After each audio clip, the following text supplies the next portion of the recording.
Muy buenas, mancheguicas, mancheguicos, forasteros y forasteras cada vez más. Hoy contamos con un invitado especial, un invitado que para mí yo creo que es interesante este tema de la cabeza, ¿no? Hoy tenemos a Tomás Segura, neurólogo en Albacete. Muy buenas tardes, Tomás. Buenas tardes, Álvaro. Mira que me ha costado ponerme en contacto contigo ahí entre Twitter, Instagram, buscándote Nada, por Facebook y todo eso, y por fin nos hemos podido juntar. es que no me manejo a menudo en las redes sociales, pero bueno, de vez en cuando entro, así que ha sido posible, sí. Ahora estás metido, ¿no? Ahora estás... Ahora, bueno, Twitter he tenido siempre por motivos profesionales Porque es la mejor red social. y sí, vamos, o X o como se llame ahora, es donde más fluye la información así científica, que es la que a mí más me interesa, sí, siempre ha sido Twitter. Y ahora, un poco por influencia de mi hijo y un proyecto que tenemos en común, también tengo un Instagram. Pero tampoco entro mucho a ninguna de las dos. O sea, que es de vez en cuando, una vez o dos a la semana. Claro, grabar vídeos, informar Sí, y ayudar. divulgación, efectivamente. Bueno, Tomás, explícale un poquito a la gente que no te conozca quién eres. Pues yo soy. Esto se llama Made in Albacete, pues yo soy albaceteño. Albaceteño, muchos me conocerán porque tuve el honor y la fortuna del último pregón de feria, la feria tan importante para los albaceteños, de ser yo el pregonero. Y aparte de albaceteño y feriante, pues soy neurólogo. Feriante también. Y bueno, esta última, sobre todo, no me ha quedado otro remedio que ir mucho a la feria. Como dice, me decía el otro día un amigo que en Fitur no la promocionen mucho más, que ya no cabemos, ¿no? Que es verdad que esta es la primera vez ninguna feria había visto yo que la policía municipal tenga que hacer turnos para entrar al ferial y este sábado de feria lo vivimos, ¿no? O sea que sí, bueno, hay que ir, en fin, con cabeza, como todo, ¿no? No soy de la cabeza, pues ahora hablaremos de la cabeza con cabeza. Y aparte de eso, soy neurólogo, que es lo que iba a decir. Soy médico neurólogo, estudié aquí en el colegio público, instituto público, universidad pública, que es la única que había entonces, la nuestra, la de Murcia, era nuestro distrito. Luego hice neurología en Madrid y fui por ahí dando un poco de vueltas y ya llevo más de 20 años en Albacete ejerciendo como neurólogo y ahora me ha tocado ser el jefe de servicio. Jefe de servicio. Estudiaste medicina, ¿verdad? Para Estudié entrar, medicina, claro, para ser neurólogo, claro, médico. Si médico. no, no te dejan. ¿Y qué es lo que más te importa de la neurología? ¿Por qué te metiste ahí en esa rama? Sí, esto a veces te lo preguntan, ¿no? Y en las conferencias lo digo siempre para fastidiar un poco a mis colegas cardiólogos, digo que la verdad, y es verdad, que estuve pensando si hacía neuro o cardio, yo saqué una buena nota en el MIR, o sea, podía haber cogido lo que quisiera, eh, y dije, mira, esto del corazón, yo creo que está ya todo visto, al fin y al cabo un órgano mecánico que está aquí en el pecho, vamos a buscar algo que es todavía un misterio, ¿no? Así que creo que cogí neurología porque la verdad que cuando lo cogí, hace ya, yo hice la carrera del 85 al 91, luego la 1000 y 92, o sea, yo empecé a ser neurólogo en entrenamiento, médico residente de neurología en el año 93. Y entonces prácticamente era muy desconocida el funcionamiento del cerebro y sobre todo los tratamientos para las enfermedades neurológicas estaban. Siempre se decía, cuando llegabas al hospital te decían los colegas, ¿no? De otras especialidades, neurólogo, wow, vosotros sois muy listos, pero arregláis poco, ¿eh? Te decían eso y un poco de verdad había, creo que lo hemos ido solucionando en estos últimos 30 años. Claro, sumando, bueno, la diferencia del 93 al 2025, 32 años, si no me Bueno, pues, fallan mis cuentas sí, sí, de sin 32 estudios. años. 32 años ya. ¿En qué se diferencia ahora cuando entraste aquí en el hospital de neurólogo hasta ahora? ¿Cómo empezabas antes? ¿Cómo se investigaba? A ver, o ¿Ha sea, cambiado mucho? ¿Ha avanzado mucho las cosas? aquí en Albacete, por ejemplo, hablar de investigación en neurología, pues no se hacía, ¿no? O sea que ahí ha cambiado radicalmente. Ahora tenemos un grupo de investigación, yo creo que bastante potente para lo que es nuestra ciudad o lo que nos tocaría por tamaño poblacional, de hospital, etcétera. Neurología ha crecido mucho y somos muchos neurólogos, todos los que estamos aquí. Los 14 más los que tienen su reducción de jornada laboral total, más lo de los comarcales, al final somos un grupo de casi 20 personas, lo digo porque el que está reducido necesita a alguien que le haga el espejo, con lo cual en vez de uno hay dos, 14 plazas, digamos, orgánicas, pero al final 20 personas trabajando juntos y todos son muy jóvenes y tienen muchas ganas de aprender y de hacer cosas fuera de la jornada laboral. Y luego hemos ido ganando proyectos de investigación, becas de investigación, hacemos ensayos clínicos, total, que hemos podido subcontratar a través de fondos de investigación a personal que no es médico, que son biólogos o biotecnólogos o enfermeras que trabajan con nosotros haciendo, eso sí, esta gente sí que hace solo investigación. Nosotros los médicos vemos a los pacientes y luego intentamos durante el transcurso de la asistencia médica y luego en nuestras horas libres, pues responder preguntas de investigación. ¿Por qué la gente, te decía que antes que se ha viralizado un estudio que acabamos de publicar sobre las vacunas del COVID? ¿Por qué la gente recién vacunada de COVID, o es verdad que la gente recién vacunada de COVID tiene más riesgo de hacer problemas cerebrales? Pues vamos a investigar. O sea, te haces una pregunta que luego tienes métodos para resolver esa pregunta del laboratorio. Por ejemplo, ¿qué es lo que hemos hecho nosotros? Una cosa muy sencilla con esto de las vacunas, es decir, pues mira, si de verdad tienen más riesgo, su endotelio, que es lo que recubre las arterias del cerebro, también las del corazón, a lo mejor se inflama. Vamos a ver si recién puesta la vacuna está inflamada. Entonces cogemos suero de los pacientes a los que estamos vacunando para que nos dejen hacer esto, los más próximos, las enfermeras y los médicos del hospital. Oye, antes de que te vacunen, te vamos a sacar sangre y luego te la vamos a sacar recién vacunado al mes, a los 3 meses, al año. Y como tenemos un equipo de biólogos que trabaja para nosotros, oye, ahora mírame en esta sangre estos compuestos, a ver si se han elevado por encima de lo normal recién puesto la vacuna. Y como tenemos fondos de investigación, porque mirar esos compuestos hay que comprar los reactivos, hacer las ELISAs o el Western blot o lo que queramos hacer, ¿no? La investigación en el laboratorio, y vale dinero, lo podemos pagar. En definitiva, que Albacete ha pasado de no poder hacer nada de esto a tener medios y equipo humano y ganas y ideas de investigación para poder hacerlo. O sea, me preguntabas cómo ha cambiado en 25 o 30 años Albacete. En investigación en neurología, muchísimo. Y en asistencia médica, el cambio fundamental que hemos tenido es que cuando yo llegué a Albacete éramos 4 neurólogos y no teníamos lista de espera. Y ahora somos, lo que te he dicho, 14 de plantilla orgánica y tenemos 2 años de lista de espera. ¿Qué ha pasado? ¿Ha crecido mucho la población? No, la población de Albacete está bastante estable en los últimos 30 años. Ha pasado que la gente ahora demanda, quiere saber. Oye, si se me olvida cómo se llama ese actor de cine, ¿tendré una enfermedad? Oye, este dolor de cabeza que tengo, ¿es una cefalea tonta o puede ser un tumor cerebral? Oye, si... Y así, oye, y entonces saturan las... Es lícito, está bien, pero claro, como el sistema sanitario no estaba pensado para esto, pues, bajo mi punto de vista, ha colapsado. O sea, más o menos podemos decir que lo que antes era un simple o un dolor grave de cabeza, un dolor agudo de cabeza, ahora la gente acude al hospital o acude al neurólogo por si es algo... Pide que lo vea el especialista. Entonces va a su médico de cabecera, el médico de cabecera también la medicina de familia y la medicina de atención primaria, por lo que sea, no es mi misión, pero está colapsada y desprestigiada entre la población, injustamente. Y entonces la población, no, a mí que me vea el especialista. Usted me mándeme al neurólogo. Y si es que se me hinchan un poco las piernas por la noche, mándeme al cardiólogo. Entonces, eso ha dado lugar a una demanda, pues, yo qué sé, 100 veces superior a la que había. De manera, bueno, ahí están los datos. Con la misma población, 4 personas no tenían lista de espera, 4 especialistas en neurología, siendo 5 veces más, hemos multiplicado por 10 de la lista de espera. Luego, ¿qué pasa? Es verdad, también hay que decir todo, que ahora tenemos más cosas que ofrecer a la gente. Nuestra cartera de servicios ha aumentado mucho.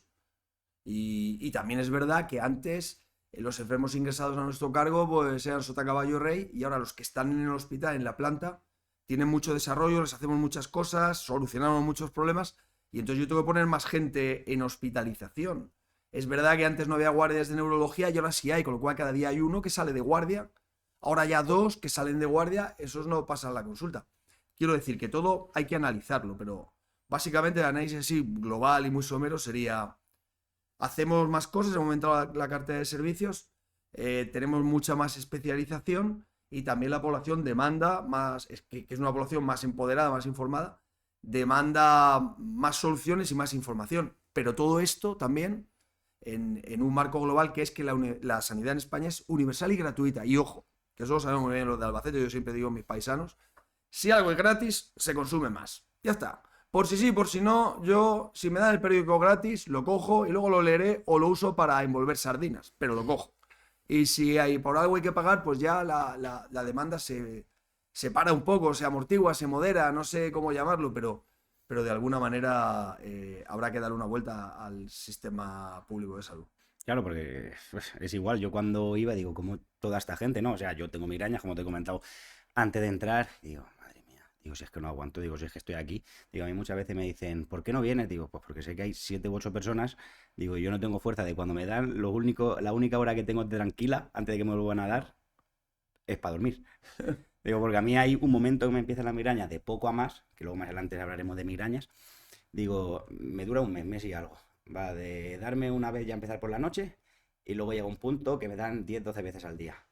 Y luego ya empieza a bajar otra vez y ya sé que se me está yendo. Cada vez me dura más y me da cada año, año y medio. Pues Pero no es bueno, migraña. ¿no? No, ¿qué va?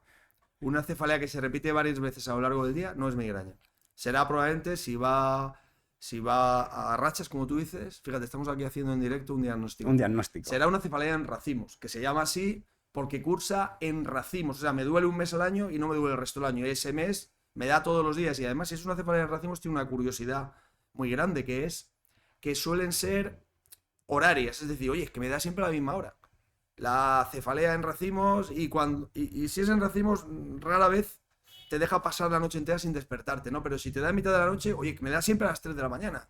Joder, qué casualidad. Porque son cefaleas hipotalámicas, o sea que hay un marcador interno que las despierta. Yo tengo 4 días de cuando llega a lo que te he dicho, a la cima, como digo yo, que es 1 hora de descansar y 45 50 minutos de migraña, de respira frío, solo este lado, parece que se te está presionando el ojo, Y se te pondrá el dolor ojo rojo, se caerá un y poco el todo. párpado. Y me miro el reloj y digo, vale, Ah, cefalea en las 6 y racimos. 25 digo, acabo a las 7, hasta las 7 y media. Bueno, pues ahora cuando a llorar. acabemos esto te lo soluciono yo. Tengo allí el oxígeno en la casa, 3 Ah, es meses una y esto. cefalea Y en tal. racimos, eso ya te diré cómo solucionarlo. Sí. Cada vez que te da un capón. Ya Por te cierto, que vas a dicen que sacar. es una de las cefaleas más dolorosas que existen. O sea, que debe ser muy duro, como ese de Albacete, ¿no? Que le dieron una puñalada y siguió de fiesta o Luego de por ahí dices, y si soy dijo, sí, manchego me que soy recupero manchego, pronto. sí. Bueno, pues Hay eso. muchas veces me da ganas de, digo, buah, digo, es que llevo ya 72 horas que no para. Pero bueno, hablando así, ahora, como has dicho que te has metido en las redes sociales, ¿no? Instagram un poquito más, el otro día te vi que subías cositas de ictus, ¿no? Sí, Ahora estáis ahora, centrados en ahora en estamos. ello. Ha sido siempre mi subespecialidad. Yo me he dedicado toda mi vida a tratar el ictus y, y es una enfermedad terrible, que es la principal causa de mortalidad de Para, mujeres, la segunda de varones, y sin embargo creo que no la conoce bien la población. Entonces, fíjate si hay campañas de publicidad de la Sociedad Española de Neurología, de la Sociedad de Médicos de Familia, Día Mundial del Ictus, bla, bla, bla. Al final, pues, bueno, tengo un hijo que se dedica a esto. Mira, las redes sociales vas a tener más predicamento y nos hemos lanzado y estamos haciendo una campaña así porque a la que va gente, ¿cómo le bastante bien. explicarías qué es un ictus? Bueno, es lo que estoy haciendo últimamente en cada momento, en la consulta y ahora ya fuera de la consulta. Un ictus es un problema de circulación cerebral. O se te rompe una arteria dentro del cerebro o se tapa una arteria de dentro del cerebro. Y esto da lugar a que pases en un instante, que es el instante que eso ocurre, de estar bien a que tu cerebro no funcione. Pero como ocurre en una arteria y no en todas, es una parte del cerebro la que falla. La derecha o la izquierda, pero una parte. Entonces aparece un fallo en tu cuerpo, porque el cerebro lo controla todo, que es solo de la zona que está sufriendo el problema. Si es la zona que regula la fuerza, pues será que perderé la fuerza, pero claro, solo de una mitad del cuerpo. Si es la sensibilidad de una mitad del cuerpo. Si es el lenguaje, claro, el lenguaje, toda la capacidad nuestra de hablar está en una zona concreta del cerebro, pues perderé el lenguaje, no podré hablar nada o no podré emitir el lenguaje o no podré entenderlo. Y bueno, ya por último, más sutil, pero también ocurre, puedo perder la visión solo de una mitad del campo visual o puedo perder el equilibrio, pero lo que me ocurre será de golpe. Claro, porque hay gente, ¿has notado? ¿Se te duerme el brazo? O algo, ¿no? Siempre es la misma frase que le dicen a alguien. Sí, pero se te duerme el brazo, vea, es muy común ahora que estamos todo el día con el ordenador, que yo apoye la mano en una superficie dura y si se me duerme el brazo, lo más probable, se me va durmiendo el brazo, es que esté presionando el nervio del brazo, o sea, el nervio mediano, y se me duerman los dedos. Pero no hablamos de esto, no hablamos de se me ha dormido, no, es que yo estaba bien y de repente en un instante, es que como si fuera por un compás que me define la mitad de mi cuerpo, he perdido la sensibilidad. Entonces, claro, eso es que la zona donde se recibe toda la estación sensitiva del cuerpo, que es una zona concreta del cerebro, se llama tálamo, Pues un tálamo será uno, claro, el derecho o el izquierdo, se ha producido un pequeño infarto. Y ese infarto solo te afecta a la sensibilidad, pero eso sí, muy extendida a lo largo del cuerpo y una mitad. Ictus quiere decir en latín golpe, porque quiere decir que esto, si aparece de golpe, aparece de golpe. Es que un dolor de cabeza puede ser un ictus, poco probable, porque el cerebro, como tal, órgano no tiene receptores de dolor. Entonces, yo puedo tener la hemorragia más grande dentro del cerebro que no me va a doler, pero si es la zona motora me quedo hemipléjico, no muevo nada. Y de todas maneras, si aparece un dolor de cabeza, hablábamos antes de la migraña, es un dolor de cabeza que sí puede ser muy fuerte, pero va cogiendo fuerza a lo largo de decenas de minutos, no es de 0 a 100 en un instante, en un golpe, no. Hoy me he levantado ya tonto y mientras empezaba a desayunar empezó a subir, joder, cuando acabo de desayunar es un dolor que ya no aguanto, ¿no? Eso no es un ictus, eso es una migraña. Pero bueno, si un dolor de cabeza aparece instantáneamente también habría que tenerlo en cuenta porque puede ser un derrame cerebral, ¿no? Que se llama subaracnoideo, que es una especie de ictus, pero en cualquier caso, cualquier problema vascular de se me obstruye o se me rompe una arteria, sucede en un instante. Y eso es lo que define esta enfermedad. O sea, que estamos hablando también del cuidarse, ¿no? O sea, tiene que ver mucho, como has dicho tú, el sistema vascular y todo esto. Sí, pero bueno, cuidar el sistema vascular depende de nosotros más que de nuestros genes. Es verdad que cada uno nace con una tendencia a determinadas enfermedades, eso es así, pero el 90%, y si no el 90, el 85% del riesgo de tener un ictus viene autoimpuesto por el individuo, por sus hábitos de vida.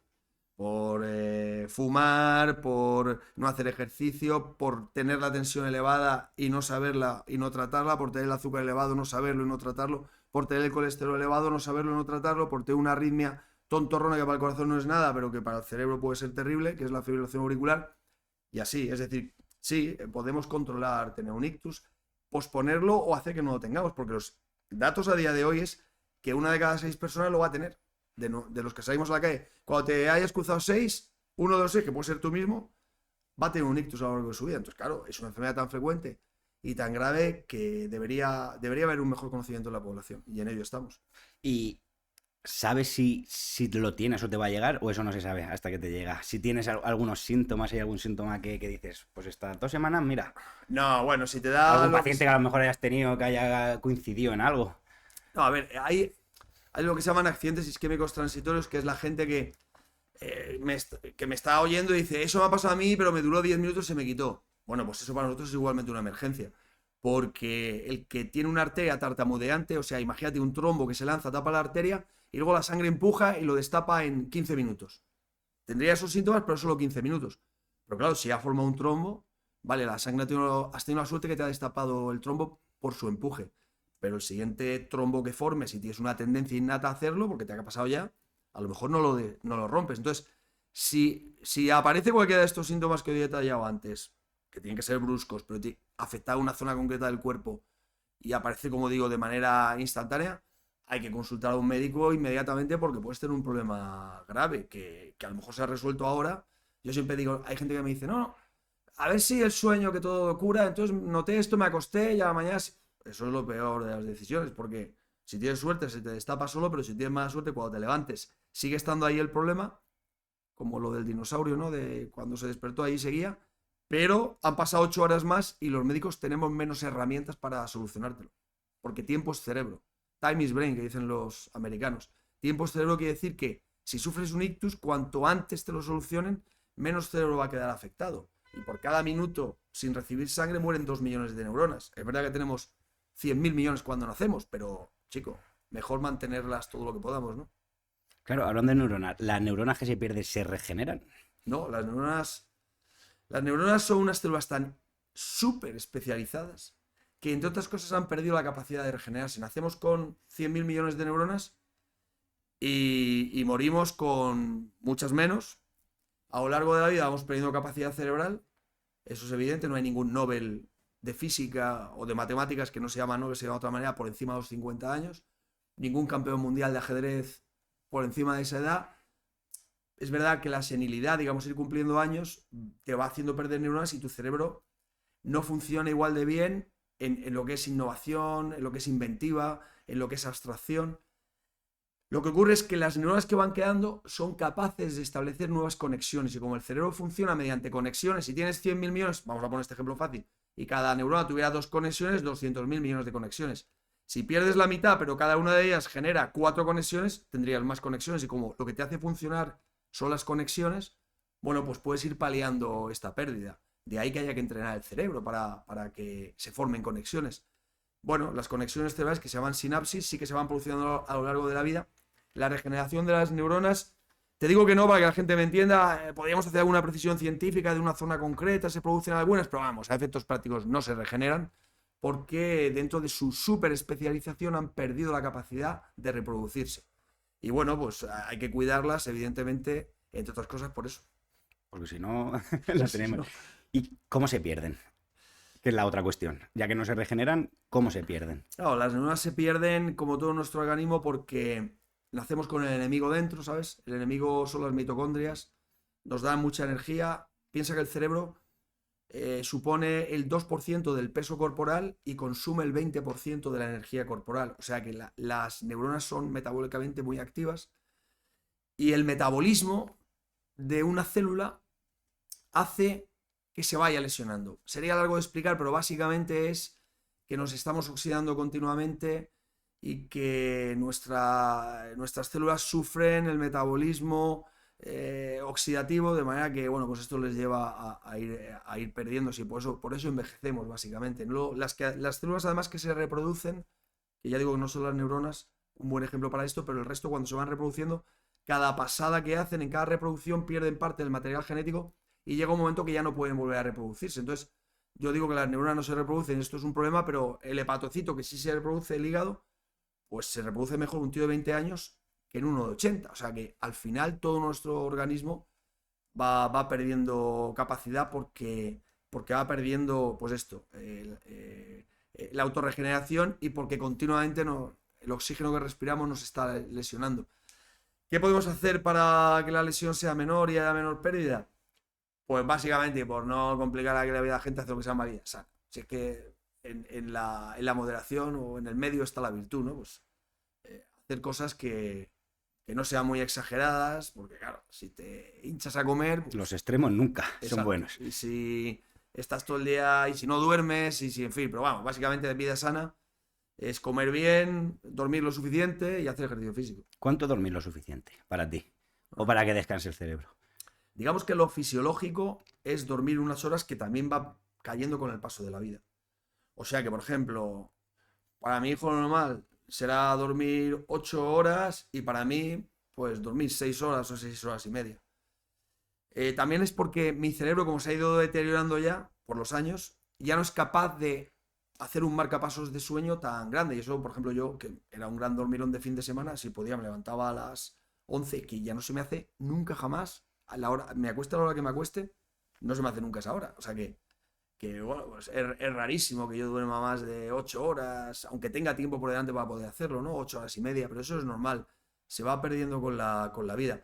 Pero bueno, si queremos dar una cifra que todo el mundo pueda cumplir y que sea, habría que dormir un mínimo de 7 horas al día. 7 horas. Porque también te iba a preguntar, digo, escuché también o vi en un podcast y creo, el cerebro tiene un reloj, porque muchas veces cuando nos ponemos una alarma para algo importante, para levantarnos a las 6, para levantarnos a las 7, yo creo que todo el mundo lo ha pasado a levantarse 15 minutos antes de que suene esa alarma. Sí, los biorritmos, claro. El cerebro tiene tiene sensores para todo. O sea, el cerebro está recogiendo continuamente todo. Decimos que tenemos 5 sentidos, pero tenemos más. Pero bueno, esos sensores en nuestro cerebro, tenemos un cerebro, como animales, somos un animal fundamentalmente visual. Somos un animal visual, ¿no? Que hay otros que son olfativos o son auditivos. Nosotros somos un animal visual. Y el biorritmo nuestro lo marca la luminosidad del día, que la recoge a través de los nervios ópticos, luego va al cerebro, y el cerebro en una zona muy concreta. El hipotálamo va marcando la liberación de determinadas hormonas, y también eso induce que llegue la alerta, o sea, que nos despertemos a la hora, por ejemplo, que lo venimos haciendo siempre. Por eso, cuando cambian la hora, hay gente que dice, ay, me ha cambiado el ritmo del sueño. O, por ejemplo, cuando te montas en un avión y sufres el jet lag, lo que te pasa es que tu cerebro tiene computado que cuando pasen X horas va a ser de noche, y cuando pasan X horas está montado un avión y sigue siendo de día, ¿no? Y estos biorritmos alterados, alteran mucho el funcionamiento global del cerebro y de ahí que hay la gente que vive en sitios extremos. Alaska, que o es de noche 6 meses y 6 meses de día. Bueno, esta gente tiene la tasa de suicidios y de enfermedades mentales más grande. La más alta. Sí, sí. Y entre otras cosas es por esto. Igual que la gente que trabaja solo de noches, ¿no? O sea, también Claro, podemos poner que es lo mismo que el caso de Alaska, ¿no? De sí, decir, pues sí. si estás 6 meses viendo de día y 6 meses viendo la El que noche, trabaja de guardia de seguridad o de enfermera y solo hace turnos de noche, o los médicos. Los médicos, yo tengo el sueño fastidiado, entre otras cosas, por las muchas guardias que hice en el pasado. Y sí, eso te fastidia el biorritmo y de alguna manera afecta todo tu funcionamiento. claro, y ya hablando así de cansancio, ¿cuál es el tiempo perfecto de una siesta? ¿O qué beneficia la siesta al cerebro? La siesta tan española ha demostrado la medicina que es beneficiosa, ¿no? ¿Por qué? Porque la siesta, lo que hace la siesta es que tu cerebro se pone en reposo cuando la sangre se tiene que ir al tubo digestivo, que ya he dicho antes que el cerebro consume, siendo el 2%, el 20% del metabolismo. Claro, si la sangre, que es lo que nos da la energía, se va al tubo digestivo porque tienes que hacer la digestión y eso también consume mucho, lo mejor que puede hacer el cerebro es ponerse en reposo. Entonces la siesta está pensada para que tu cerebro no gaste energía al cuerpo y la gaste lo que tiene que es en hacer la digestión. Y por eso es tan favorable. O sea que una siesta de media hora después de comer no solo no es mala, sino que el que se lo pueda permitir que lo haga, que es bueno. Pero de pie, no tumbado. Que va a costar más. Por digo de pie, digo sentado. Eso, la siesta esa de pijama que Buah, decía Camilo José de Cela, la de los domingos con la película de que se Antena ponía el 3. pijama, hacía la siesta y dice que se ponía el pijama y lo metía en la cama. Hombre, es excesivo. El que pueda que Que se lo lo haga. plantee. Aunque las películas de Antena 3 sí que tienen que quitar neuronas también los domingos. Nos hemos ido del tema ictus. ¿Qué secuelas tiene un ictus? Si no te lo arreglan rápido, que cada día arreglamos más, te sacan el trombo en tiempo y forma y por tanto no te deja ninguna secuela, pues las secuelas van a ser, pues depende de la zona afectada. Si es la zona motriz, no moverás bien alguna parte de tu cuerpo. Si es la zona sensitiva, no recibirás buena sensibilidad de una parte de tu cuerpo. Si es la zona del lenguaje, no hablarás bien. Pero luego hay otras zonas de nuestro cerebro que son para la conducta. Pues te volverás un chalao o por el contrario te quedarás apático, o que son para la visión, perderás la vista y eso es un problema gordísimo de gente que ha perdido la capacidad de leer. Yo era un gran lector y ya no entiendo lo que leo o no soy capaz de cambiar de renglón. O sea que depende, es que el cerebro es tan complejo que depende de qué zona del cerebro sea la afectada, tendrás una secuela u otra. Si hablamos en general cuáles son las secuelas que más molestan a la gente, evidentemente las que alteran su movilidad porque les hacen dependiente de otro, ya no pueden ir donde quieran solos, van en silla de ruedas o con un andador que no les permite ir rápido, ni hacer subida, ni pueden conducir, en fin. Y desde luego las que afectan al lenguaje, porque sin lenguaje no nos comunicamos y eso es un problemón. Luego, a la hora de hacer una operación en el cerebro, en la cabeza, cuando se descubre un tumor o algo, ¿qué tan complejo es? Bueno, ¿Cómo se sabe dónde meterse, qué no tocar? sí, bueno, eso está. Puede ser más complicado, o sea, lo más complicado que haya en tema operaciones. El cerebro que hacen los neurocirujanos son complicadísimas y cada vez intentamos hacerlo más con lo que se llaman neuronavegadores. Es decir, una persona tiene un tumor cerebral, hay que abrirle el cerebro y quitarle el tumor de la cabeza. Si el tumor está fuera de la cabeza, la cosa es un poco más fácil, porque está por fuera, lo que se llama una lesión entre las meninges y el cerebro, que está comprimiendo el cerebro, pero no dentro del cerebro. Si el tumor es un glioblastoma o un astrocitoma, es decir, un tumor propio del cerebro, tengo que quitarlo, porque si no va a crecer tanto que explotará la cabeza, para que nos entiendan, por el aumento de presión craneal. Pero ¿hasta dónde reseco? Es decir, quito el tumor, si no lo quito del todo se va a reproducir, voy a hacer márgenes, ¿no? Si yo tengo una lesión con sospecha de maligna en la piel, ¿qué hace el dermatólogo? Me quita esa lesión y un margen mayor, por si acaso, ¿no? De lo que se ve. Y así, claro, eso en el cerebro, a lo mejor le quitas un centímetro más de arco al tumor y te has cargado el lenguaje. O haces que la parálisis sea mucho mayor. Entonces, bueno, pues lo que intentamos hacer son pruebas funcionales, utilizar neuronavegadores, es decir, que tú metes a la cabeza del paciente en un escáner y en una resonancia haces una fusión de la imagen, luego la llevas al quirófano y a través del microscopio el neurocirujano va viendo hasta dónde puede resecar. Bueno, pues se intenta, pero es evidente que la piel la podemos cortar, cosemos y al cabo nos queda una cicatriz ridícula o se regenera. Y como decíamos antes, el cerebro no se regenera y el problema de quitar un trozo de cerebro siempre es un problema muy serio. Claro, porque más o menos al paciente se le advierte, ¿no? Decir, oye, tienes aquí el tumor y tenemos que quitar tanto. A lo mejor, ya sabes, si te pasas un centímetro, sabes lo que vas a tocar, ¿no? No, a lo mejor la zona que tengo que quitar, porque es el glioblastoma, lo tienes en la zona del lenguaje, pues te voy a dejar afásico. Pero claro, te lo tengo que quitar, porque si no te vas a morir. Por eso a veces tomamos decisiones duras, ¿no? Como, ¿cuántos años tiene el paciente? ¿Cuántos años le quedan de vida? ¿Lo opero o no lo opero? Porque si lo opero voy a dejar con secuelas graves. Pues mira, le voy dando fármacos antiinflamatorios que contengan un poco el crecimiento del tumor y no me hace falta quitárselo. También depende de la zona. Una persona joven que tiene un tumor en el lado derecho del cerebro, que es menos elocuente que el lado izquierdo, siempre va a ir al quirófano. Un anciano muy anciano que tiene un tumor en el lado izquierdo del cerebro, muchas veces no lo vamos a operar. Le vamos a dar tratamiento paliativo porque es mejor para él. Es mejor para él. La gente, ¿cómo se entera que tiene un tumor? Hay mucha gente ya tiene que ser el dolor de cabeza muy intenso. ¿Cómo son los síntomas? Para que la Nah, gente diga, oye, para que duela algo, tiene que tener receptores de dolor. O sea que las cosas duelen porque hay lo que me duele. Si me duele la rodilla, esto es tan increíble y milagroso como que yo tengo un receptor de dolor en la rodilla que emite un cable, llega hasta la médula, de la médula llega al cerebro, a la estación del cerebro que recibe el dolor. Bien, ¿existen receptores de dolor en el cerebro? No. ¿Por qué no? Porque el cerebro no tiene que avisar de lesiones externas, porque está muy protegido por el hueso. Así que la naturaleza no le ha puesto receptores de dolor. Recuerda la famosa película de Aníbal Lecter, en que, la segunda, en que yo lo pongo siempre de ejemplo esto, bueno, es una película, claro, pero Aníbal Lecter se está cenando con un señor y lo que se estaba cenando era su propio cerebro. Iba y le cogía una cucharada y se la comía y el otro estaba ahí tan con su traje y su corbata cenando tan tranquilo porque es verdad, nosotros operamos a personas de Parkinson despiertas y le metemos electrodos dentro del cerebro, no les duele nada y están despiertos y nos van diciendo cómo va la cosa. Bueno, ¿cómo vas? Bien, opero epilépticos despierto. Le quito porque el cerebro como tal, órgano no tiene receptores de dolor. Lo que tiene receptores de dolor es lo que rodea el cerebro, la dura madre, el periósteo, pero el cerebro no. Entonces, ¿un tumor cerebral duele? No, no. Lo que pasa es que si el tumor cerebral está en un área que es eléctricamente muy activa, puede tener un ataque epiléptico. Y si el área de donde está el tumor era la que regulaba el funcionamiento de la mano derecha, pues a lo mejor voy al médico porque parece que estoy torpe de la mano derecha. Y cuando me hacen el TAC, tenía un tumor cerebral.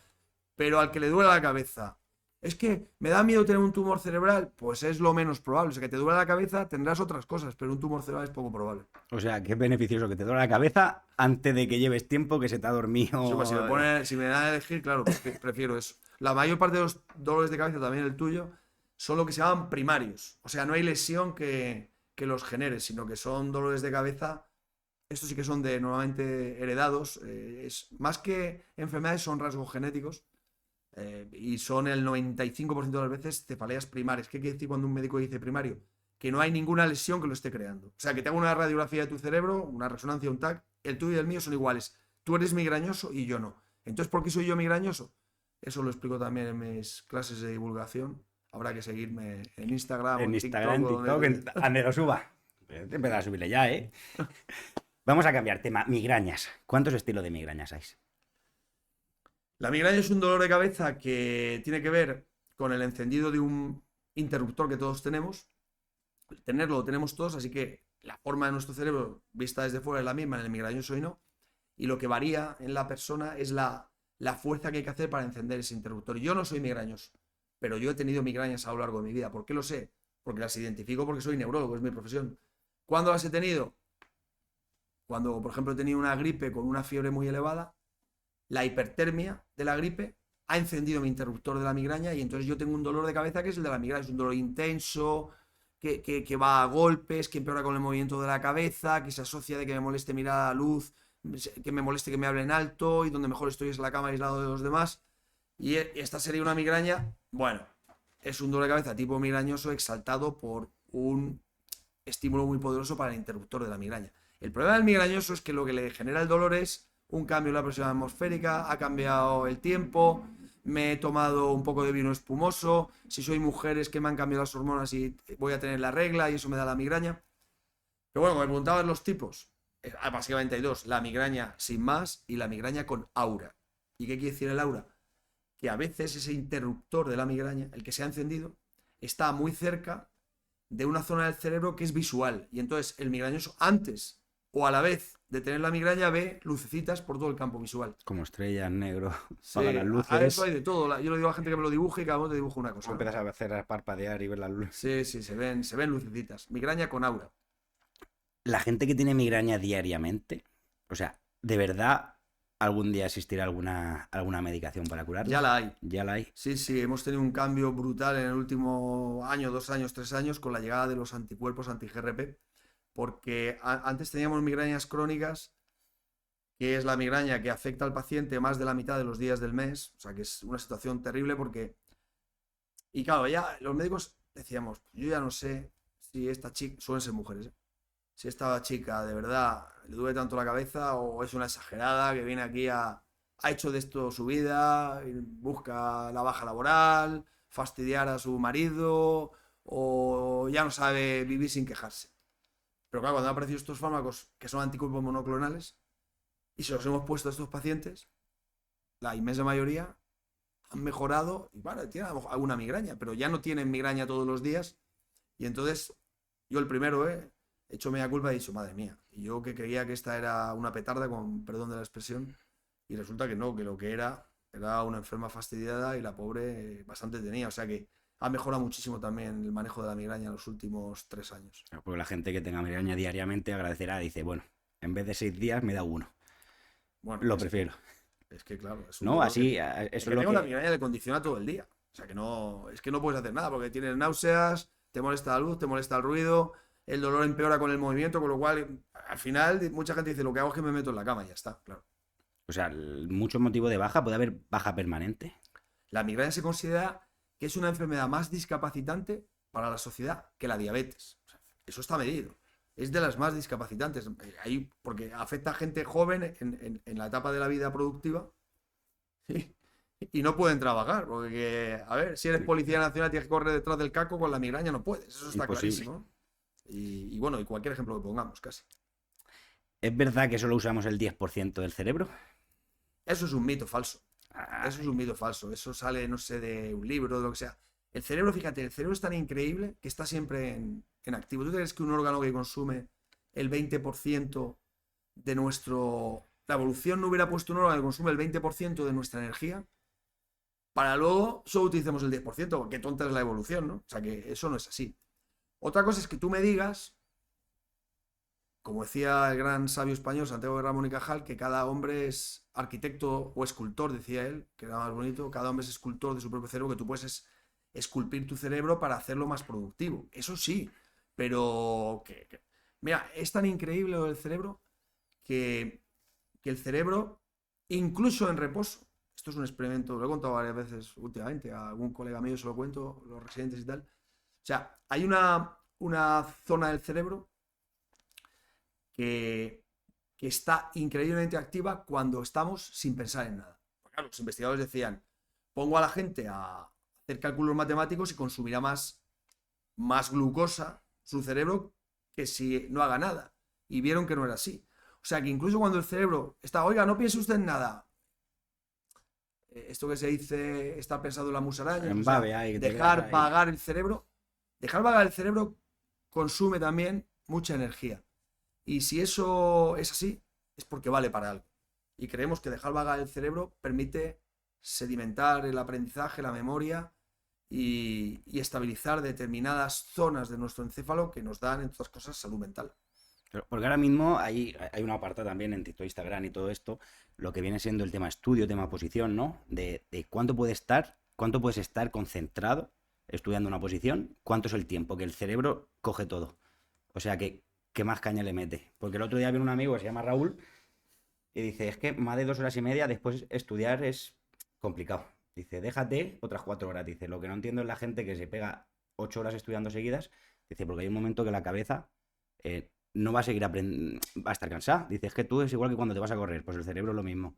Dice, las 2 primeras 1 horas y media se te va a quedar todo. Dice, después es leer, leer, leer, leer.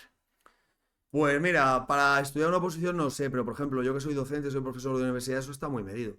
Yo siempre le digo a mis compañeros profesores, oye, mira, no deis una clase de más de 1 hora, porque realmente hay estudios que dicen que el cerebro, tú puedes estar atento a lo que está diciendo un tío en condiciones normales, media hora.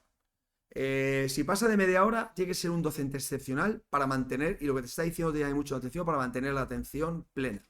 O sea, que más allá de una hora, ni el mejor docente consigue que el que está escuchándole le preste atención. Y desde luego, para estudiar, como he dicho antes, si lo que quiero es aprender algo, no solo tengo que leerlo, razonarlo, sino que tengo que sedimentarlo en mi cerebro. Para que ese conocimiento se quede ahí, sedimente, es necesario también que se ponga en marcha esta otra parte, que es el área de funcionamiento, la red neuronal por defecto que se llama, y también es necesario el sueño. El sueño, creemos que el valor que tiene para el cerebro humano es que le permite sedimentar el aprendizaje y la memoria. Así que el opositor que no duerme, yo eso digo, a mis hijos se lo he dicho, 2 hijas estudiantes de medicina, unos temarios terribles y...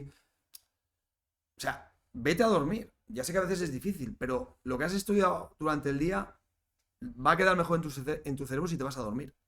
Entonces, un opositor que se tira meses en esa situación, mi consejo es que debería tener unos horarios que le permitan dejar vagar su cerebro. Una buena manera es salir a correr, pues media hora al día, 40 minutos, lo que sea. Y también debería plantearse que tiene que dormir un tiempo mínimo para que lo que ha hecho durante el día sedimente. Porque ahora que acaba de decir de correr, ¿qué beneficios tiene el hacer deporte? ¿Cómo activa el cerebro? Porque mucha gente dice, voy a espabilarme, voy a hacer deporte, voy a correr, estoy más enérgico después de hacer deporte. Mira, la enfermedad de Alzheimer es la demencia más frecuente y la que más nos preocupa a todos. La principal causa de demencia en la sociedad occidental, las sociedades avanzadas. No hemos encontrado ningún tratamiento preventivo, solo hay uno que haya demostrado que la previene bien, es el ejercicio físico aeróbico. Así que no sabemos muy bien cómo lo hace, pero cuando tú haces ejercicio físico, o una de dos, o es debido a esto que yo digo, que permites a tu cerebro sedimentar los conocimientos y la memoria, porque el que está corriendo, el que sale a correr, no está mirando el móvil, ni incluso yo me atrevería a decir, yo también lo hago mucho cuando salgo a correr, me pongo para, bueno, voy a aprovechar el tiempo de correr, yo oigo un podcast, Yo sin ni lo algo, escucho, ni lo escucho. pero yo creo que también necesitamos dejar al cerebro vagar libremente y correr es una buena oportunidad para hacerlo. Quizás sea por eso, la otra posibilidad es que se produzca una sustancia, las endorfinas y alguna otra, que son sustancias químicas que producen los músculos cuando se ejercitan, pero que llegan al torrente sanguíneo, alcanzan todo nuestro organismo, también el cerebro, y que sean neuroprotectoras. Lo cierto y fijo es que el ejercicio físico es el mejor protector para las demencias que existen. Claro, porque ¿qué es el Alzheimer? ¿El Alzheimer qué es? Así explicándolo bien. El Alzheimer es una enfermedad que destruye el cerebro por depósito anómalo de proteínas. Cuando las células del cerebro, las neuronas, no son capaces de eliminar la basura que se crea en su funcionamiento normal, el detritus que se crea por su metabolismo normal, no lo pueden eliminar, se acumula y las explota. ¿Por qué en algunas personas eso ocurre? En todos nosotros va ocurriendo y por eso perdemos neuronas, lo hablábamos antes.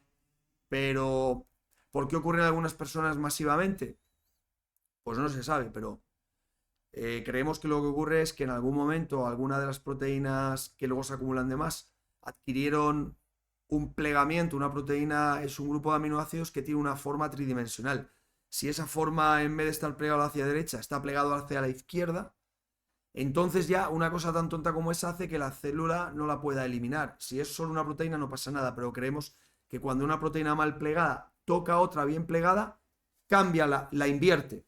Así que se va contagiando de una proteína a otra dentro de la misma célula. Cuando esa célula muere, de una célula a otra, y va inundando como una ola el cerebro con un ritmo que es lento, pero incesante. Así que el que tiene una enfermedad neurodegenerativa empieza con problemas, por ejemplo, en el Alzheimer, de memoria, y sabemos que dentro de 7 años va a tener problemas de todo su cerebro, no solo de la memoria.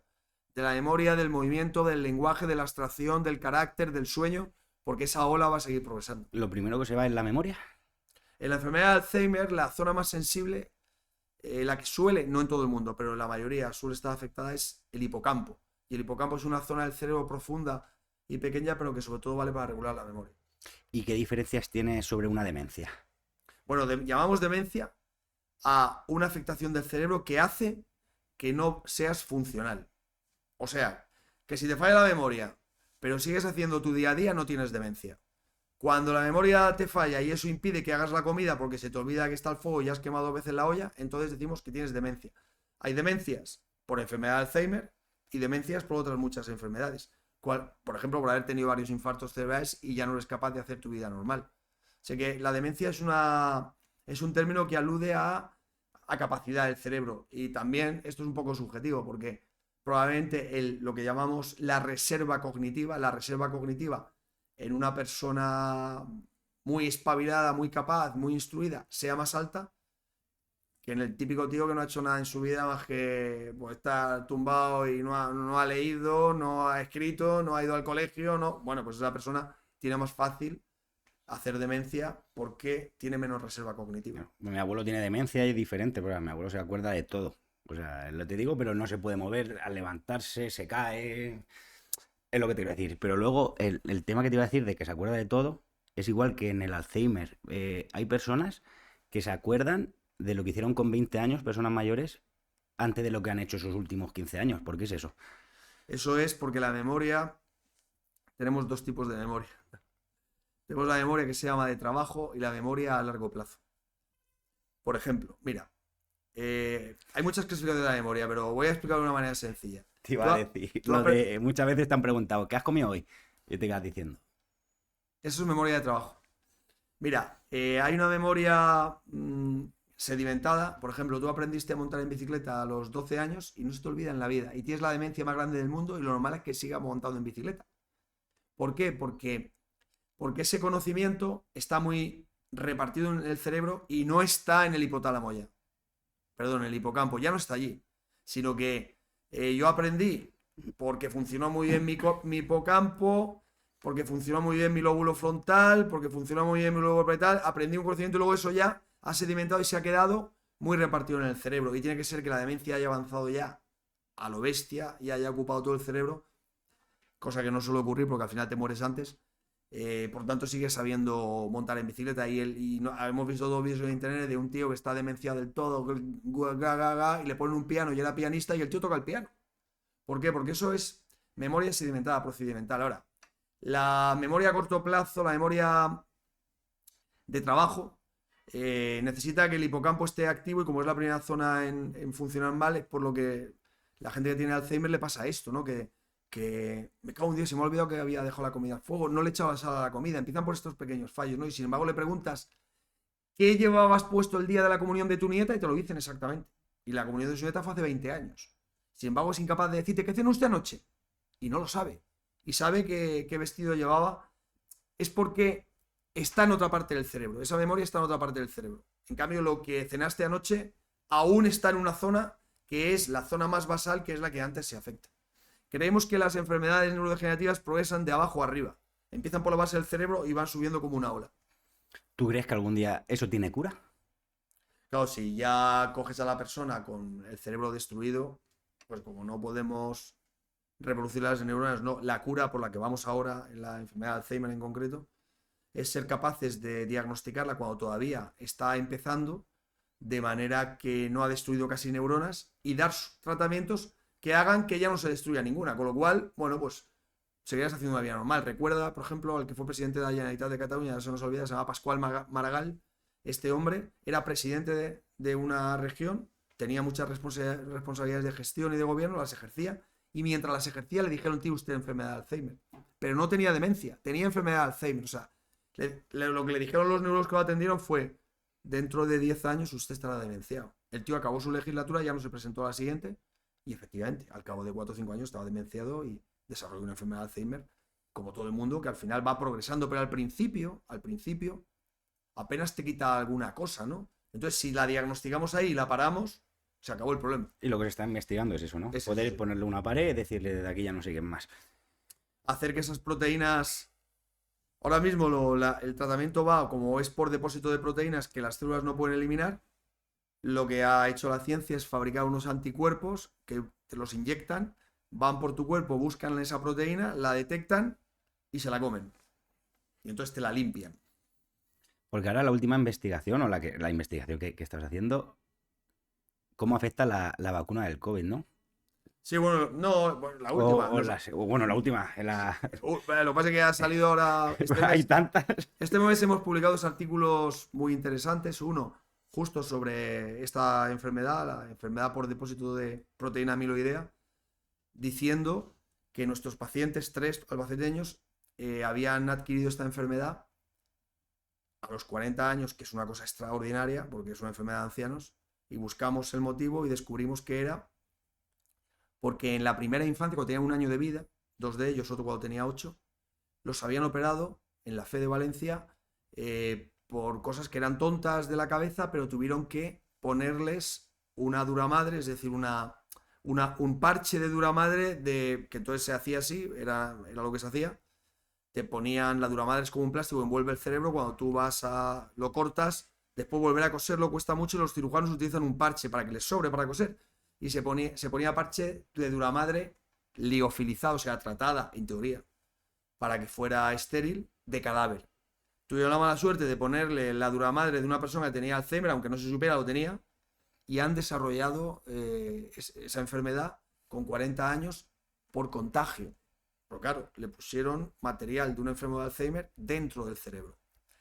Entonces, esto lo hemos publicado este mes y está siendo muy llamativo y bueno, hay mucha prensa nacional, radios nacionales, televisiones que nos piden que lo expliquemos y que le han dado mucho bombo a esto. Porque realmente es muy interesante. Te iba a preguntar, ¿coincidió la fecha? Sí, en el año 78. O sea, esa podía haber sido la misma. Bueno, la misma. Seguramente la misma partida claro, porque eso es mala suerte, coger duramadre de cadáver y que el cadáver tenga Alzheimer y no se sepa, ¿no?, que se muriera el hombre y no se sabía que lo tenía, porque ya he dicho que ese es el problema. Que la enfermedad avanza poco a poco y tú puedes tener enfermedad de Alzheimer y no manifestar nada clínicamente. Entonces, sí, pues probablemente la misma partida de duramadre liofilizada. Desde luego era de la misma marca, porque ya indagamos, esto lo ha hecho un compañero mío, Paco Hernández, y ha estado como en la serie House, y sabemos hasta la marca, y era de la misma marca la que le pusieron. O sea que realmente, pues sí, pues estaba contaminada y transmitió la enfermedad. Esto cambia un poco el paradigma de las enfermedades neurodegenerativas, que pensábamos que eran enfermedades, pues eso, que te había tocado la China, y ahora ojo, porque a lo mejor tenemos que manejarlas como enfermedades contagiosas, infecciosas, si me lo permites la expresión. O sea, tipo Alzheimer. Todas. Todas las enfermedades. Esta en concreto nosotros lo hemos visto para Alzheimer y angiopatía amiloidea, pero creemos que el Parkinson, la esclerosis lateral amiotrófica, la enfermedad por cuerpos de Levy también son transmisibles, porque al final lo que está haciendo se está transmitiendo de una célula del paciente a otra célula suya. Avanza como una ola. Ahora, si yo cojo una célula de otro enfermo que está ya contaminada y se la meto a ese, ¿le voy a provocar la enfermedad? Pues la terrible respuesta es sí.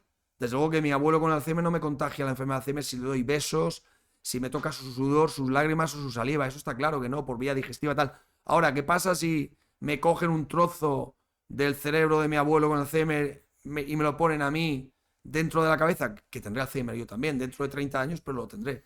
Y si él es donante de sangre y me pone en su sangre, ¿voy a tener Alzheimer? No lo sé, pero está en investigación también. Está en investigación. Y bueno, ese es uno de los trabajos, y el otro es que han salido los dos este mes. Nosotros publicamos muchísimos artículos cada año, pero casualmente estos dos es que han salido este mes a la vez.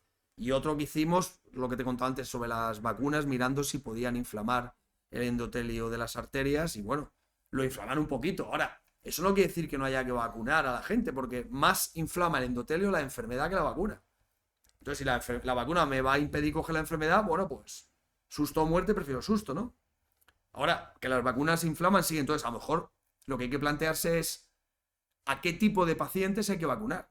Porque el que, si va a adquirir la enfermedad, no tiene riesgo. Yo te pregunto una cosa. Hasta hace bien poco, ¿vacunábamos a las personas de 25 años de gripe? No. A lo mejor algunos, si usted trabaja en una residencia, si no sé qué, pero de gripe no se vacunaba a la gente, ¿no? ¿Por qué hemos vacunado a todos los niños de COVID? Explícamelo tú. Porque el COVID no mató a ni un niño. Supuestamente no, un niño combate antes el COVID o las enfermedades que... Claro, que es una enfermedad para él que es como un virus respiratorio. O sea, es como, ¿vacunamos a los niños del constipado común? No lo vacunamos del constipado común, ¿no? ¿Por qué? Porque el constipado común es una enfermedad banal. Pues para los niños, para el 99,9% de los niños, el COVID es una enfermedad banal. Pero aquí se han hecho campañas de que vengan todos los niños de 0 a 3 años, tal día al polideportivo, los de 3 a 6 años, tal otro día al polideportivo. Venga, vacunas. ¿Para protegerles de qué? Es lo que yo me pregunto. Entonces, ¿Se hizo con buena intención? Seguro, seguro, seguro, pero a lo mejor si las vacunas tienen un efecto que es generar respuesta inmune, esa respuesta inmune inflama un poco nuestro cuerpo y puede tener algún efecto secundario en alguna persona. Y la medicina consiste en dar a cada persona el tratamiento que necesita. Individualizar. Es poco individualizar, decir que vengan todos los nacidos en enero entre las 6 y las 7. Porque nacidos en enero entre las 6 y las 7 habrá algunos diabéticos y otros que no, ¿no? Unos asmáticos y otros que no. Entonces, yo no entro en sus detalles. Todos vacunados. Eso es evidente que se hizo porque hay una situación extraordinaria, social y sanitaria. Pero si quieres mi opinión, no fue la mejor decisión, bajo mi punto de vista. Claro. ¿Fue demasiado rápido la vacuna para ti? O sea, ¿se tenía que haber experimentado más o fue decir, hay que hacerla, hay que hacerla? Las vacunas... De normal, ¿cuánto se tarda en hacer una? Para cualquier enfermedad nueva. No, pero sí, la tecnología RNA estaba ya inventada. Y la tecnología por adenovirus, que ha habido estos dos tipos de vacunas, ¿no? Utilizar los adenovirus adenovirus mutados para que no sean infectivos, pero porten parte del material genético de lo que yo quiero combatir, en este caso el SARS-CoV-2. Esa era una tecnología que ya estaba inventada. Lo único que se hizo fue acortar los plazos que las autoridades sanitarias utilizan para permitir que cualquier nuevo fármaco, nueva vacuna, nuevo dispositivo llegue al mercado.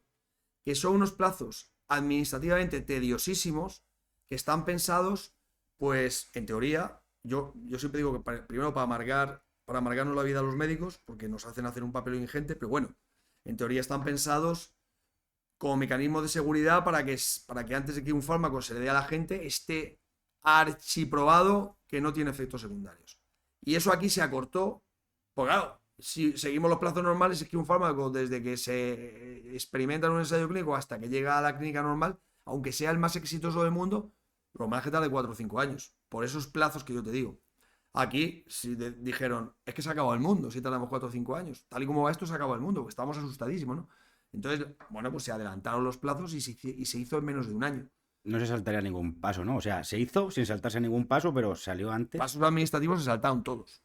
Ahora, pasos de investigación, era una tecnología que ya estaba, ¿eh? Ya estaba, se estaba utilizando en otras cosas y bueno, ahora tú me quieres decir, los que vendían esa tecnología que ya la tenían, a lo mejor no la habían sacado el partido económico que querían, indujeron a las autoridades a, oye, vamos a cortar. Pues seguro, son empresas privadas. Lo que quieren es ganar dinero, tienen la tecnología, oye. Es como si yo vendo coches y pues yo te intento convencer a ti que tener un coche bueno es mejor que tener uno malo. Porque yo vendo coches buenos y yo quiero que tú me compres el coche. Pero es moral si yo te digo que un coche bueno tiene mejor ABS, tiene mejores frenos, los airbags son mejores, vas a ir más seguro que te compras un coche bueno. Pero yo lo que quiero es venderte el coche. Si no te miento, lo que te digo es cierto, tampoco lo veo inmoral. Ahora, te estoy vendiendo mi coche, ¿sabes? Esa es la cuestión. Pues aquí estas empresas vendieron su coche, que eran sus vacunas. Y las administraciones se las compraron. ¿Se las compraron porque estaban convencidos de que era lo bueno o fueron inducidos de alguna manera con recompensas económicas para que lo hicieran? Pues hombre, yo de entrada pienso de todo el mundo que es un profesional que está puesto ahí por su capacidad. Ya si me hablas de los políticos, ya... Es una buena parte. Claro, ya tenemos ejemplos de que se mueven por otras...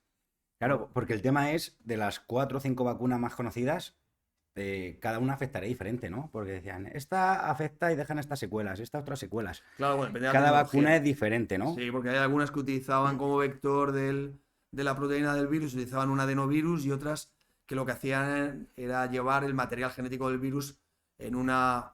Vamos a ver, si tecnológicamente es una maravilla. Yo también digo, muchas veces, los que critican todo esto... Algunos los tengo dentro de mi propia familia, les digo, pero si es... Y he tenido esta conversación con ellos, porque a lo mejor a la gente de la calle no se lo dices, pero si es familiar tuyo se lo dices. Le dices, oye, mira, pero vamos a ver. Si es que cuando inventaron el tren, decían que a esa velocidad no te iba a llevar la sangre al cerebro. Porque claro, la gente decía, madre mía, es que cuando me cae... Parece claro, la inercia hace que no me llegue la sangre al cerebro. Entonces, cuando te metes en una máquina que va a 100 por hora, a 100 por hora no se puede ir, no me va a llegar la sangre al cerebro. Entonces, ¿y qué pasó? Que no pasa nada porque tú estás dentro del habitáculo y es como si estuvieras parado, aunque el tren vaya ahora van los aves a 250 por hora, ¿no? Entonces, yo creo que cualquier nueva tecnología siempre se toma con miedo, asusta y la gente normal es lógico que esté temerosa, pero hombre, si confiamos en la ciencia, los científicos son gente muy inteligente y si eso lo ha puesto ahí, hay que pensar que lo ha hecho bueno, porque el tren nos facilita a todos la vida, vamos a llegar más rápido, vamos a ir más cómodos, pues con la tecnología de los adenovirus para crear vacunas o del ARN mensajero para crear vacunas, joder, yo creo que chapó por los que la inventaron, que seguro que eran unos científicos súper nobles y súper honrados. Que luego haya habido alguien que para ganar dinero o se haya dejado querer y haya adelantado los plazos, etcétera, etcétera, yo ahí en eso no entro. Pero criticar la tecnología me parece absurdo. La tecnología es lo que nos ha mejorado la vida y no tiene nada que ver cómo vivimos nosotros a cómo vivían nuestros antepasados. Nada que ver. Porque ellos no lo han creado con mala fe. Como tú dices, están los que quieren ganar dinero, pero luego hay muchos profesionales que están dentro de trabajando para esas personas, ¿no?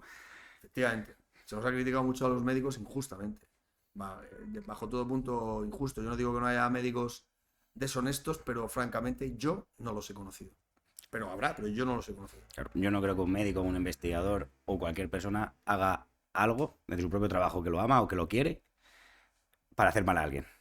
Entre otras cosas, porque en general, cada uno en la vida te va maleando y tal, lo que tú quieras, pero en general, si alguien, sobre todo de mi edad, eligió hacer medicina cuando todos íbamos todos al paro, o enfermería, cuando entonces era una... Es que lo hizo también porque tenía un cierto sentido de responsabilidad social. Entonces ahora, no sé, yo creo que muchas veces es muy, muy injusto con los científicos y con los médicos, y todo está basado en el miedo. O sea, es verdad que cualquier nueva actividad, cualquier nueva tecnología induce miedo, y también es verdad que tenemos muchos ejemplos de gente deshonesta en cargos públicos y al final eso nos hace desconfiados. Pero vaya, la ciencia tiene mecanismos bastante engrasados para intentar asegurarse que cuando aparece una nueva tecnología o aparece un nuevo invento o un nuevo tratamiento, eh, como digo yo siempre, puede ser que haya un laboratorio que esté comprado en Estados Unidos, que esté comprado o financiado por tal casa comercial, pero escúchame, en el mundo hay cientos de miles de laboratorios, ¿están todos comprados? Bastaría con que 10 de ellos dijeran, oiga, que esto que dicen ustedes es mentira, lo hemos intentado reproducir en nuestro laboratorio y no sale, para que se acabara. Para chafar uno al otro. Claro, o sea, Para vender el que... Yo francamente creo que está tan en red toda la investigación, que es muy difícil colar un gol. Puede ser que evolucione tanto porque hay mucha competencia, ¿no? Ha dicho que tantos laboratorios, Sí, que claro. cada uno quiere ser mejor que el otro, ¿no? Eso lo Sí, llaman los americanos de rat race, la carrera de ratas, ¿no? Ujú. Que es que siempre quieres. Porque claro, esta gente, sobre todo en Estados Unidos, que es donde se genera la inmensa mayoría de la tecnología, tienen financiación privada. Entonces, compiten mucho por conseguir esa financiación. Entonces, entre ellos intentan chafarse los descubrimientos para... Y también porque, en general, ganan más dinero cuanto antes y más novedoso es lo que descubres.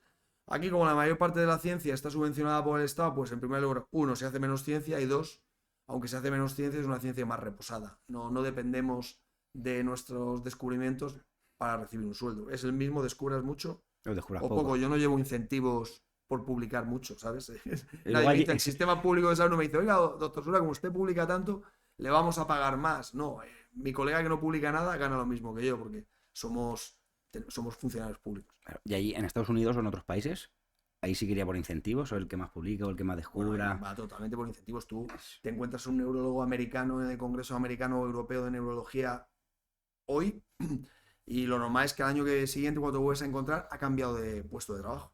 Se ha movido. Oye, ¿por qué te has ido? Si estabas en el hospital de Boston, ¿por qué estás ahora en el de Miami? Porque me pagan más. O sea, si tú eres un buen profesional, te buscan. Y te dicen, oiga, y se cambia de una costa a la otra un tío así porque sí. No, se paga porque le pagan mucho más. O sea, porque le pagan mucho más. Entonces la gente se mueve. Oiga, usted es un profesional de prestigio, yo lo quiero en mi hospital. ¿Cuánto gana usted? X, le pago 5X. Pues como no se acaba de ir el delantero centro de Albacete a jugar a China, Claro. pues ya está. ¿Por qué se ha ido? Porque juega bien al fútbol, le habrán ofrecido más dinero y se va. Y no es dinero. ¿A ti te han ofrecido salir fuera de España? No, fuera de España no, fuera de Albacete sí, muchas veces.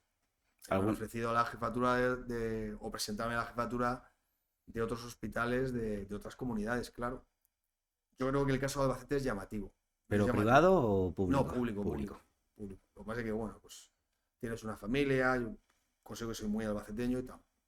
Tienes un funcionamiento, yo tengo un grupo de trabajo buenísimo, los compañeros buenísimos, no solo como profesionales, sino también de carácter, y eso hace mucho. Entonces, irte a montar algo de cero a otro sitio, cambiar hacer que se mude toda tu familia, tu mujer, tus hijos, bueno, pues me ha surgido más de un par de veces la oportunidad y no la he tomado. Miento que una vez sí que me tentaron para irme a la industria farmacéutica, a los departamentos médicos de la industria farmacéutica, sí me tentaron también y me pusieron mucho dinero encima de la mesa, pero eso ya no era dejar la medicina, eso no era ser médico, eso hacer ya otra cosa. Claro, si te iba a preguntar, eso sí es privado, ¿no? Lo que viene siendo Sí, sí, sí. Todos los laboratorios farmacéuticos tienen medical advisors que se llaman, que son gente, que son médicos, especialistas, y que si es un laboratorio, imagínate que va a sacarte un portfolio de muchos fármacos que van a salir para demencias, pues le interesa tener dentro de su equipo directivo a alguien que sepa mucho de demencias. Y el que tienen sabe mucho de economía, de marketing, pero no sabe de demencias. Entonces, cada vez es más frecuente que fichen a alguien que es un profesional cualificado en esa área de la medicina, da igual que sea oncología, hematología, cardiología o neurología, y le ponen dinero encima de la mesa, claro. Si a ti te gusta ver enfermos, te has formado para eso, claro, es un cambio muy grande. Y bueno, pues yo, ves, hasta se me había olvidado, pero esto sí que me lo ofrecieron en el pasado y lo rechacé, sí. El Parkinson. ¿Qué es el Parkinson? Pues es otra enfermedad neurodegenerativa que afecta a una zona del cerebro en vez de la memoria, como el Alzheimer, afecta a la zona del cerebro que regula la motricidad y el equilibrio. Entonces, si tienes Parkinson, vas a tener rigidez en tus movimientos van a ser más lentos y vas a perder el equilibrio. Y además, algunos Parkinson tienen temblor, pero no todos. O sea que no es crucial para nosotros que haya temblor para decir que alguien tiene Parkinson, porque hay muchas otras causas de temblor. Si tienes Parkinson, tienes que tener esta combinación: rigidez, lentitud de movimientos y dificultades de equilibrio, porque la zona afectada es la zona del cerebro que regula eso. Claro, porque la mitad de la gente tú relacionas Parkinson a ver la gente temblar. Algunos Parkinson tiemblan y otros no. Y si ves a un tipo temblar, no tiene por qué tener Parkinson, a lo mejor tiene otra cosa. ¿Qué más hay por aquí? Si quiere beber agua, ahí está, para cogerle todo. Y digo, digo, tiene que estar pasándose. ¿Qué tenemos más por aquí? La epilepsia. El cerebro es como una mezcla de chispas y sopas, que lo definió alguien. Así que las neuronas se comunican entre ellas por energía eléctrica, intercambiando electricidad. Y también por neurotransmisores, que son moléculas químicas. Así que la epilepsia es la enfermedad que surge cuando hay exceso de electricidad en el cerebro. Si hay una zona del cerebro que descarga más electricidad de la que debe, esto provoca ataques epilépticos. Si la zona que descarga más electricidad es la que permite mover la mano derecha, entonces voy a tener convulsiones en la mano derecha. Y si es la que regula la conciencia, pierdo la conciencia. Pero al fin y al cabo, es una enfermedad por exceso de electricidad. O sea, demasiado, que entra mucho. Y lo que viene siendo, de siempre te relaciono por películas, por gente que le sale espuma, que se cae al suelo, que empieza a temblar. ¿Eso es un ataque epiléptico? Sí, si tienes un ataque epiléptico, llega al centro del cerebro, a la zona que regula la conciencia, la pierdes. Y como esa zona está muy cerca de la zona donde se juntan todos los cables motores, lo normal es que tengas convulsiones en las cuatro extremidades. ¿Por qué echas espuma? Porque como se te queda rígida la boca, no puedes echar la saliva y entonces te sale espuma por la boca, ¿no? Eso sería un ataque epiléptico generalizado, pero también hay ataques epilépticos que no van a la zona global, central, y son ataques epilépticos parciales. Y entonces, vuelvo a repetir, si lo que te falla es, o donde tienes exceso de electricidad, es el área que mueve la mano derecha, tendrás convulsiones, si quieres llamarlo así, o mioclonías, o movimientos anormales solo en la mano derecha. Y no perderás la conciencia. Y si es la zona que regula la conciencia, pero no transmite la motora, tendrás ausencias. O sea que de repente me quedaré callado, no hablaré y luego vuelvo a empezar. Pero es porque depende de qué zona del cerebro sea la que tiene exceso de electricidad. Eres una enciclopedia, ¿eh? Cada cosa que te pregunto, No, digo, es mi trabajo. lo sabes de memoria. ¿Qué retos éticos enfrenta la neurología con el uso de las tecnologías como los implantes cerebrales? Uf, eso es un Es un problema. implante. Son como los cómics, ¿no? Los superhombres o los metahombres o... hay incluso en Estados Unidos que donde tienen toda esta tecnología ya han creado un comité nacional y A ver, es indudable que la inteligencia artificial va a mejorar mucho nuestras capacidades, ¿no? Y es lo que va a cambiar. La inteligencia artificial va a ser como Internet fue, que pensábamos que, bueno, y al final nos cambió la vida. La inteligencia artificial nos va a cambiar la vida. Los implantes cerebrales es aplicar esa inteligencia artificial para aumentar la capacidad del cerebro. Yo lo suponen un problema ético importante. Una persona puede tener un trasplante de corazón y sigue siendo él, un trasplante de hígado sigue siendo él, un trasplante de riñón sigue siendo él. Pero nuestro cerebro es lo que nos hace únicos, ¿no? Y manipularlo. Muchos de los millonetis de Estados Unidos están crionizando su cuerpo cuando mueren Congelándose. porque les han dicho que si lo congelan, bueno, pues la enfermedad que los ha matado, si el cerebro perdura, pues luego dentro de 100 años los van a descongelar y el cerebro van a ser ellos, aunque les pongan en otro cuerpo y tal. Bueno, mira, yo creo que eso es venderles la moto. Son muy ricos, pero luego los han engañado porque incluso el material que permite conservar el cuerpo, como el formol, para que nos entendamos, lesiona seguro las células neuronales. Incluso sabes tú que cuando se congela algo, aumenta el volumen, lo normal es que la célula explote. Pero sí, plantea un problema, un dilema ético importante, la manipulación del cerebro de cualquier tipo, por supuesto los implantes. Pero es que es imparable. O sea, lo vamos a ver. Tú y yo, tú más que yo, porque eres más joven, tú lo vas a ver. O sea, tú verás. El problema también es ético de equidad. Es decir, ¿va a tener todo el mundo derecho a llevar ChatGPT en el móvil? Pues no sé cuánto vale, 20 euros al mes. Bueno, eso casi que lo tiene todo el mundo. Pero si te ponen un implante que hace que tu memorización sea mejor y tú tienes dinero para ponértelo, vas a probar las oposiciones a notario con más facilidad que el que no tiene ese dinero. O sea que va a haber evidentemente que tomar todo esto con mucho cuidado y va a haber problemas éticos graves. Porque el cerebro, ¿tú crees que algún día habrá como has dicho tú, de chat GPT que se te quede y llegues y lo Seguro, escribes? vamos, es que eso seguro. Va a haber Llegará. y aunque lo intentemos regular, va a llegar. Y los más jóvenes vais a convivir con eso, lo veréis y tendréis que lidiar con ello. Y el que tenga dinero va a ser más listo que nadie. El que tenga dinero va Claro, claro, eso es así, sí. a aprender sin esforzarse, ¿no? Yo creo que aprender sin esforzarse no. Otra cosa es que tenga determinadas capacidades. Determinadas capacidades. O sea, que a lo mejor tiene más percepción, pero más razonar no lo veo todavía. Otra cosa es que, claro, eso es como si te pones lo que dicen de muchos ciclistas, ¿no? Le ponen un pequeño motor eléctrico a la bici, bueno, pues que han subido mejor el Tour. Y ya sabes que se ha dicho, ¿no? Que es imposible subir ese puerto en ese tiempo, ¿no? O sea, que seguro que esa bicicleta, y ahora ya les miran cuando llegan las bicicletas a ver si no llevan un motorcillo, ¿no? Porque entonces, claro, que te pongan un motorcillo cerebral quiere decir que hagan que tu cerebro, pues, procese mejor la información visual, por ejemplo, o auditiva, o aumente tu umbral de percepción auditivo, tú oigas cosas que los demás no oyen. Bien, eso yo creo que lo vamos a ver y ya. O sea, que no va a tardar mucho. Que lleves un implante que te permita entender a un tío que habla otro idioma. Porque te haga como una traducción inmediata, ¿no? Del chino al español. Entonces tú estás hablando con el chino, tú hablas en español, el chino te está recibiendo en chino y viceversa. Yo creo que eso lo vamos a ver. Claro, el que tenga la capacidad de ponerse ese implante, pues hace mejores negocios en China porque habla chino, ¿no? Y el que no, pues no. O sea, que va a haber efectivamente, va a haber una inequidad, pero bueno, ya se sabe desde hace tiempo que si cuanto mayor sea tu nivel socioeconómico, menos enfermedades tienes y más vives. Eso ya está pasando, ya pasa en las sociedades. Incluso nosotros publicamos un artículo cuando el COVID también, que los barrios de Albacete, en los que el nivel socioeconómico era más bajo, habían tenido mayor mortalidad. Y dices, pero si la sanidad es pública, universal y gratuita. O sea, hemos tratado a todo el mundo igual. Yo no le he preguntado de qué barrio venía. Ya, ya. Pero su salud basal era peor. Seguramente. Tenían peor los pulmones de base y han muerto más, ¿sabes? O sea que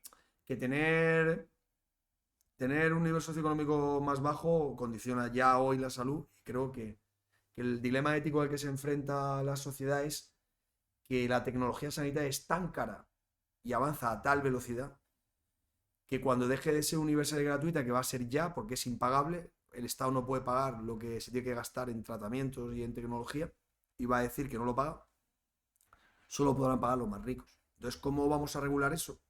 Bueno, pues si somos una sociedad de verdad civilizada y avanzada, seremos capaces de regularlo. Y si no, si somos una sociedad salvajemente liberal, no lo regularemos. Yo estoy en contra, me dicen, ¿está usted a favor o en contra de la sanidad pública? Yo estoy a favor de la sanidad pública. Lo que yo quiero para mi sanidad pública es que siga siendo pública, pero la gestión sea privada. Es decir, que si yo produzco más, veo más enfermos y trabajo más horas, gane más. Porque lo que es imposible de sostener es que el colega mío que llega a las 10 y se va a la 1 gane lo mismo que el que llega a las 8 y se va a las 3.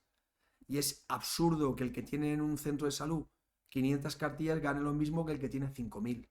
Porque ¿sabes por qué tiene el que tiene 5.000 tiene 5.000? Porque como es mejor médico, lo eligen los pacientes. Encima, como es mejor médico, gana, o sea, trabaja mucho más, pero gana lo mismo que el otro. Pues entonces al final, la tentación es voy a ser mal médico para que se me vayan cartillas, con lo cual voy a tener más tiempo libre. Entonces, lo que no podemos hacer, o sea, el comunismo ha fracasado allá donde se ha impuesto, me da igual dónde, en qué época de la historia y en qué situación geográfica. En Vietnam fracasó, en Corea fracasó, en China fracasó, en Rusia fracasó, en donde quiera que lo hayas puesto, ha fracasado, en Polonia fracasó. ¿En qué época del año, en qué época de la historia ha fracasado? Luego está claro que si yo me pagan por en una fábrica poner 10 tornillos, sería lo lógico y está muy bien pensado por Marx y por todos. Oiga, si usted tiene capacidad de atornillar 5 tornillos en un segundo, porque es su capacidad, usted debe hacerlo porque hay que trabajar por la sociedad. Y el de al lado es que solo atornilla uno porque está menos dotado para atornillar. ¿Sabes lo que pasa antes de un mes? Que el que hacía 5 ve que el que hace 1 trabaja lo mismo, gana lo mismo, y al cabo de un tiempo está él también haciendo solo 1 y dice, uy, es que he perdido mi capacidad, yo ya también solo hago 1. ¿Qué es lo que ha pasado en Cuba? En Cuba no existe ya la agricultura. ¿Por qué? Porque si da igual que produzcas 1 tonelada de patatas que 2, me lo han dicho los agricultores cubanos, he estado allí en congresos que me han invitado y luego pues he pateado por ahí, te lo dicen. Les cuesta hablar de esto porque hay mucha represión, pero te lo dicen. Si yo con 2 toneladas de patatas gano lo mismo que con 1, ¿cuántas patatas produces? Claro. Porque es que para hacer 2 toneladas tengo que madrugar más, tengo que eslomarme más en el terreno. Luego al final está claro que el comunismo es un fracaso. Si tú no remuneras a la gente en función de lo que hace, si no la incentivas, al final todo el mundo es humano, tendemos a igualarnos por abajo. Pero lo contrario, el liberalismo salvaje, también es terrible para las sociedades. ¿Por qué? Porque crea tal cantidad de desigualdades que nos lleva a la conflictividad social. No puede haber desheredados entre nosotros. No es cristiano, no es moral y no es inteligente. Es que no es que no es que mejore el que pone un tornillo. Es que va a empeorar el que hacía 5. Es lo que quieres decir. Sí, sí. O sea, que estamos en un momento que si los dos cobramos 1.000 euros, voy a esforzarme menos y vamos a cobrar los dos. Pero eso pasa en todos los trabajos. Tú cuando entras a un trabajo ilusionado, el que lleva 10 años te va a decir ya, dice, estás contento ahora, dice, ya verás cuando lleves un año. La misma gente que está trabajando allá de gana, ya es la misma que te está diciendo, oye, lo ves muy bonito ahora, pero ya verás en un año. Pues por eso te digo que eso ya está aprobado. Si sobre el papel es muy bueno, todos vamos a dar lo mejor de nosotros mismos por los demás. Sobre el papel, en la práctica eso no funciona. Se ha demostrado siempre. Me parece mentira que todavía puede haber gente que dice que es comunismo y que comunista quiere implantar el comunismo, porque entonces esa gente es que no ha leído lo que ha pasado antes, o si lo ha leído lo que quiere es llevarnos a todos a la ruina. Pero lo digo también que las sociedades salvajemente liberales, lo digo porque ahora parece que está de moda, estamos oyendo al presidente de Estados Unidos decir cosas que dice uno, vaya, cuidado con esto, ¿no? Las sociedades salvajemente liberales al final acaban creando tales desigualdades porque es verdad que hay unos que tienen más capacidad que otros. Si los premiamos a lo bestia a unos y penalizamos a lo bestia a los otros, vamos a crear tal desigualdad que vamos a crear una conflictividad social irrespirable. Y luego ya desde el punto de vista moral, a mí me parece inmoral que a los más incapacitados los dejemos a su suerte. También es inmoral para mí premiar a los vagos. Para mí eso es inmoral. Entonces lo que hay que distinguir es el que no puede hacer más porque no puede, o el que es un vago redomado que quiere vivir del esfuerzo de los demás. Entonces, efectivamente, en las democracias occidentales creo que habíamos conseguido, modelo sueco, etcétera, etcétera, habíamos conseguido mantener este equilibrio, pero se ha perdido claramente. Se ha perdido claramente porque ahora estamos premiando a los vagos. Entonces tenemos que dar una vuelta al sistema porque si no, pues estamos viendo el movimiento contrario de, oiga, está muy bien que ayudemos a todos los inmigrantes que vienen de África con una mano delante y otra detrás, Pero escúcheme, es que cuando eso los están trayendo mafias, que están cobrándoles un dineral por traerlos y ponerlos a nuestras costas, explícaselo tú a los de Valencia, que lo han perdido todo y la ayuda no les llega. Y sin embargo, si estamos ayudando a centenares de miles de personas, y esto no es hacer demagogia. Es decir, que al final, o ponemos un poco de raciocinio en todo esto, o iremos a los extremos populistas, que es lo que está pasando. Porque hace un momento has dicho que lo de la sanidad gratuita, ¿crees que le vas a ver el fin? ¿Crees que se va a ver el fin en unos años? Hombre, con toda seguridad. Mira, la tecnología sanitaria avanza al mismo nivel que la tecnología espacial. Es como si le dijéramos a todos los españoles, mire, tienen ustedes derecho a montarse en un cohete y orbitar la Luna. ¿Lo decimos? No, ¿verdad? Eso lo hace alguna empresa. Te cobra $1.000.000. Pues nosotros le estamos diciendo a todos los españoles que tengan lo que tengan, si lo que tienen hace preciso montarse un cohete y orbitar la Luna, se lo vamos a dar. Cuando se creó la sanidad universal y gratuita en España, en la época de Franco, la enfermedad más cara, si tú tenías una leucemia linfática crónica, el tratamiento corticoides y melfalán valía, a precio de hoy, 10 céntimos al día.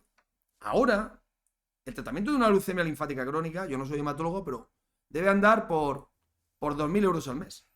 Entonces, escúchame, vale, bien, universal y gratuita para gente que se jubilaba a los 65 y la esperanza de vida era 71.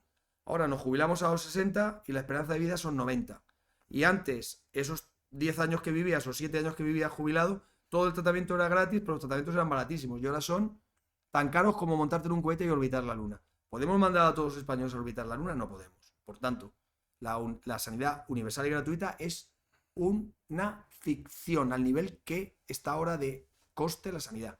¿Por qué no nos lo dicen ya? Dicen, señores, porque no se atreven los políticos. El que diga eso, oye, pues se atreven a indultar a delincuentes sin ningún problema, pues oye, que sois tan valientes y tienen ese arrojo porque creen que es bueno para el país, yo les pido que tengan el mismo arrojo porque es bueno para el país de decir, señores, ha llegado el momento de pagar algo, no todo. Y si usted tiene una enfermedad grave, la sociedad no le va a dejar tirado. No se va a morir usted de una apendicitis, no se va a morir usted de una leucemia linfática crónica.